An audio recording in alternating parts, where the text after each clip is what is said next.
আসসালামু আলাইকুম।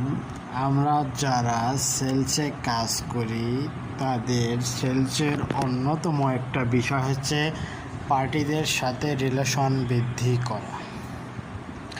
পার্টিদের সাথে রিলেশন বৃদ্ধি করতে হলে আগে থেকে আমাদের প্ল্যান রাখতে হবে যে আজকে মার্কেট ভিজিটের সময় আমি আমার অমুক পার্টিকে সময় দেব।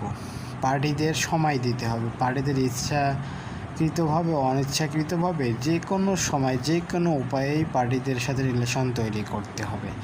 আপনাকে আগে থেকে প্ল্যান রাখতে হবে, মার্কেটে আমি আজকে অমুক পার্টিকে সময় দেব, আর পার্টিকে সময় দিলে আপনার রিলেশন বৃদ্ধি পাবে, এভাবে সেলস বৃদ্ধি পাবে। যদি আমরা এইভাবে প্ল্যান করে কাজ করি তাহলে আমাদের সেলস অটো বৃদ্ধি পাবে। ভিডিওটি ভালো লাগলে চ্যানেলটি সাবস্ক্রাইব করে পাশে থাকবেন।